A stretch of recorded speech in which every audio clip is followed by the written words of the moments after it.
यहाँ पर बेटा क्वेश्चन नंबर 7 है एनसीईआरटी का, और हम लोग क्वेश्चन नंबर 7 एनसीईआरटी कर रहे हैं physics 11th class.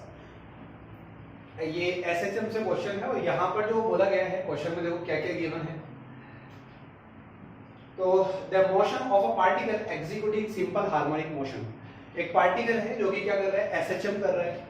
Is described by the displacement function. उसका जो डिस्प्लेसमेंट फंक्शन है वो xt equals to a cos theta, a cos bracket में ओमेगा t प्लस फाई है।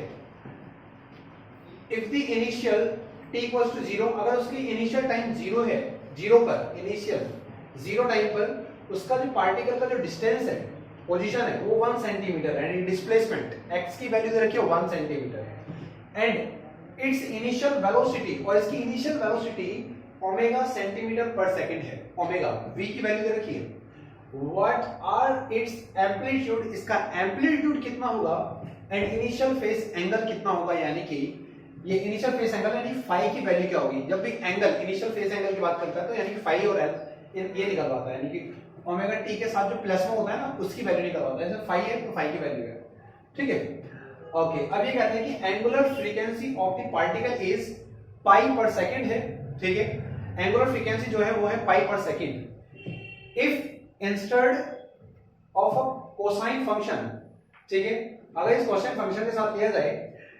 और तब बताइए क्या क्या होगा, एम्पलीट्यूड कितना होगा और इसका इनिशियल फेस कितना होगा। If we choose this sine function, अगर इसी में हम लोग साइन फंक्शन लेते हैं, मान लो कि दूसरा पार्टिकल है उसमें साइन फंक्शन ले रहे हैं, ठीक है, टू डिस्क्राइब दी एसएचएम, तो सिंपल हार्मोनिक मोशन इस तरीके से डिस्क्राइब किया जाता है, x equals to b sin omega t plus alpha, ठीक है। व्हाट इज द एम्पलीट्यूड, इसमें भी एम्पलीट्यूड पूछा गया है और इसमें भी फेस एंगल पूछा गया है ऑफ द पार्टिकल, और इनिशियल कंडीशंस के साथ, इनिशियल कंडीशंस के साथ, इनिशियल कंडीशन कौन कौन सी है, टाइम 0 है और डिस्प्लेसमेंट 1 सेंटीमीटर है, ठीक है। और फ्रीक्वेंसी जो है एंगुलर फ्रीक्वेंसी यानी ओमेगा दे रखा है ये, तो सबसे पहले, और इनिशियल वेलोसिटी भी दे रखी है बेटा ओमेगा सेंटीमीटर पर सेकंड। तो कैसे करेंगे इसको, इजी है। इनिशियल टाइम, सबसे पहले इनिशियल टाइम लिखेंगे बेटा, इनिशियल टाइम की वैल्यू 0 सेकंड है, ओके, 0 सेकंड दे रखी है। अब क्या है,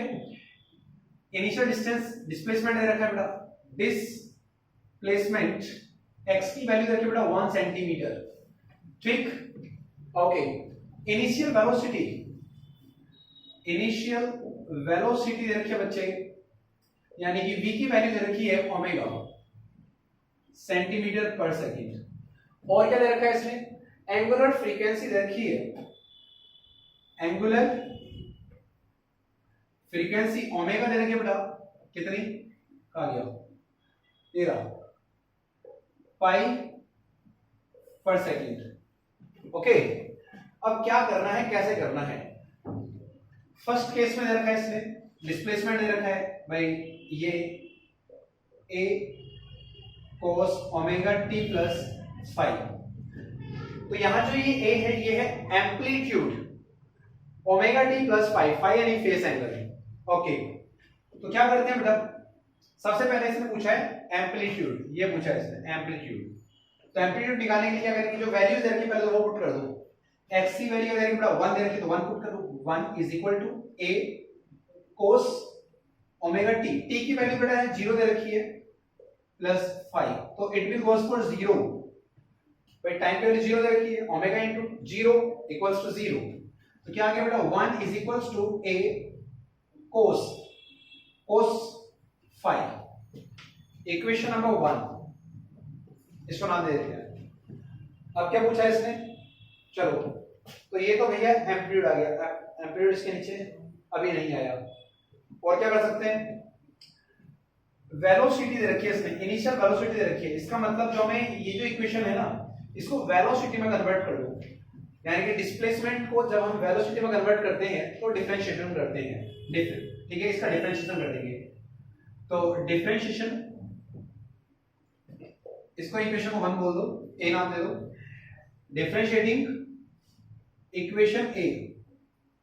दोनों तरफ डिफरेंशिएट कर दो, dx ओवर dt टाइम के रेस्पेक्ट में, with respect to time, with respect to time, t के रेस्पेक्ट में, dx over dt is equal to dx over dt a cos omega t plus five, ठीक है। Amplitude constant value बाहर आ जाएगी। अच्छा यहां पर देखो डिस्प्लेसमेंट अपॉन टाइम जो होता है वेलोसिटी होता है बेटा, वेलोसिटी बन गई। एम्पलीट्यूड कांस्टेंट है बाहर आ गया। अब अच्छा cos थीटा, इसको थीटा मान लो, cos थीटा। cos थीटा का डिफरेंशिएशन करने के बाद sin थीटा आ जाएगा और माइनस का माइनस sin थीटा, तो माइनस को हमने बाहर लिख दिया, माइनस sin थीटा। थीटा यानी कि omega t plus five. Okay velocity, initial velocity देके बेटा आपको v इक्वल्स टू ओमेगा, तो यहां पर v की वैल्यू रख दो omega minus a sin t की वैल्यू बेटा 0 है तो 0 हो जाएगा, ठीक है। अच्छा एक चीज और थी बेटा, एक चीज और रह गई थी, जब हम डिफरेंशिएशन कर रहे हैं तो cos का तो साइन हो गया, अब थीटा का भी डिफरेंशिएशन करेंगे, ठीक है, तो वहां से ओमेगा आएगा, तो ओमेगा को यहां लिख दो, ठीक है। चलो तो यहां पर आगे तो बनेगी ओमेगा। ओके अब टाइम की वैल्यू 0 थी, 0 हो गया, बचा sin फाइव, तो sin फाइव बचे। इक्वेशन नंबर 2 क्या कर सकते हैं, ओमेगा से ओमेगा कैंसिल हो गया, 1 आ गया। इक्वेशन 2 मत बोलो अभी नहीं आया, तो कितना आया 1 is equal to minus a sine five, ये वैल्यू आ गई इक्वेशन नंबर 2। उसने पूछा एम्पलीट्यूड, और एम्पलीट्यूड निकालने का तरीका क्या होगा, देखते हैं यार फर्स्ट और सेकंड इक्वेशन को। अगर मैं डिवाइड करूंगा तो एम्पलीट्यूड से एम्पलीट्यूड कैंसिल हो जाएगा, 5 की वैल्यू 1 नहीं आएगी यार, वो तो फेस एंगल की वैल्यू हो जाएगी। चलो डिवाइड कर लेते हैं, पहले फेस को आएगा, dividing equation second by first, तो 1 के अपॉन में 1, इस 1 के अपॉन में ये वाला 1 is equal to minus a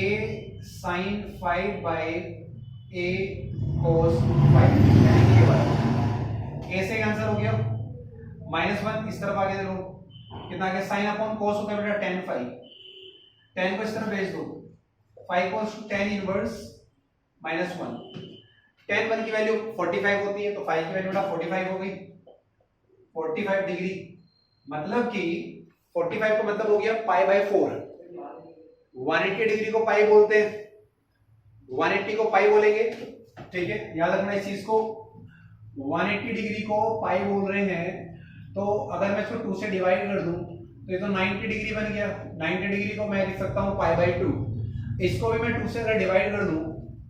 तो कितना आ गया 45 डिग्री, यानी कि पाई बाय 4।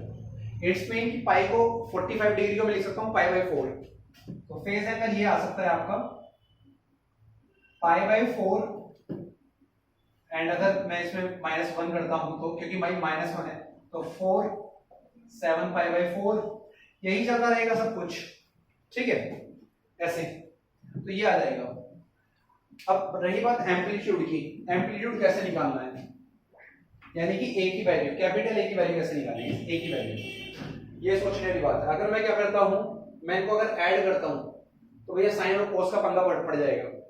तो मैं क्या करता हूं, इनका स्क्वायर कर लेता हूं, क्योंकि sine square plus cos square जो होता है वो 1 की वैल्यू होती है, तो मैं इसका स्क्वायर करने वाला हूं। Squaring both side in equation 1 and 2 and then add, adding both equation, और दोनों इक्वेशन को ऐड कर दूंगा, एडिंग बोथ इक्वेशन। तो इसका 1 का स्क्वायर किया बेटा 1 आ गया, इसका 1 का स्क्वायर किया वो भी 1 आ गया, इस माइनस को यहां से हटा करके यहां लिख दो, -1 का स्क्वायर करेंगे तो 1 आएगा, ऐड करें तो प्लस का साइन आ गया, देखो इस -1 का स्क्वायर करेंगे तो प्लस का 1 होगा, ये दोनों ऐड हो रहे हैं क्योंकि स्क्वायर करने के बाद ऐड करना है, तो ऐड कर रहे हैं बेटा, a स्क्वायर आ गया साइन स्क्वायर 5 प्लस इसका भी स्क्वायर था a square cos 5, cos square 5, तो 1 + 1 बेटा 2 हो गया, और a हमने स्क्वायर कॉमन ले लिया, तो यहां पर क्या बचा साइन स्क्वायर 5 प्लस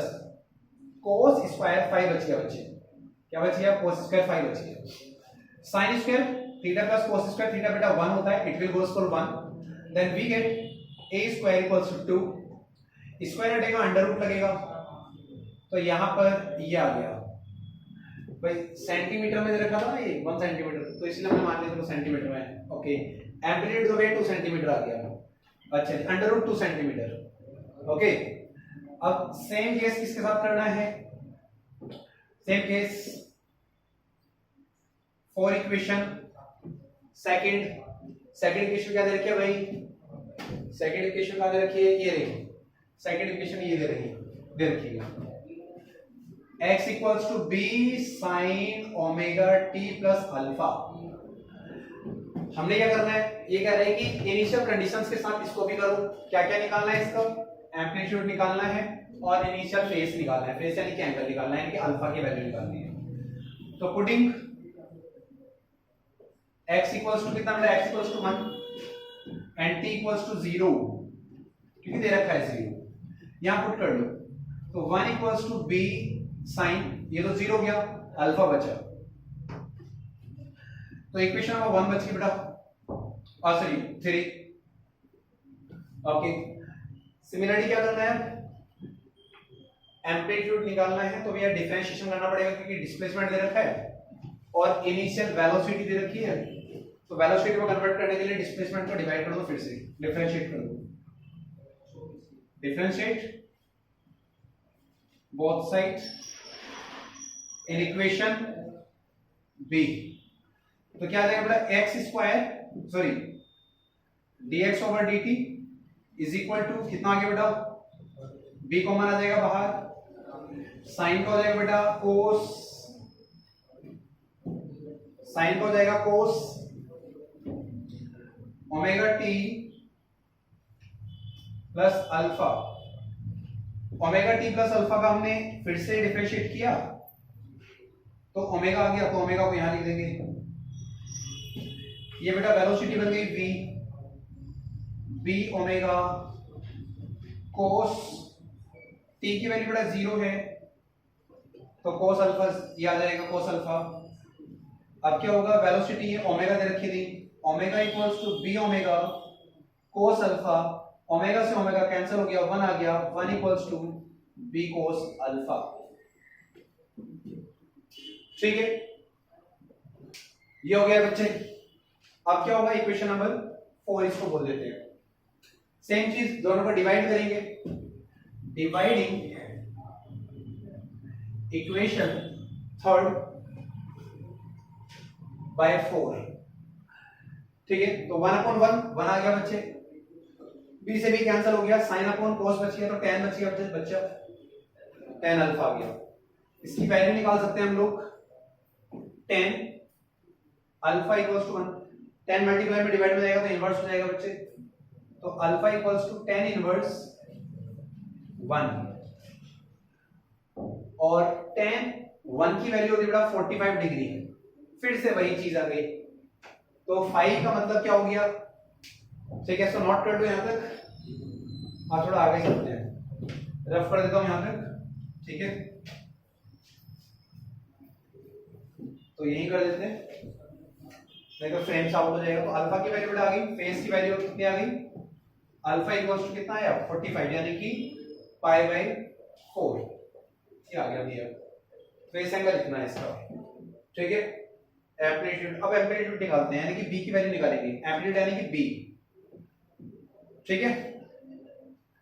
तो इस b की वैल्यू निकालने के लिए क्या करेंगे, डिफरेंशिएट करेंगे, नहीं इक्वेशन थर्ड और फोर्थ को स्क्वायर करके ऐड कर दो, जैसे पहले किया था, तभी तो एम्पलीट्यूड आया था। हाँ, तो स्क्वायरिंग इक्वेशन 3 and 4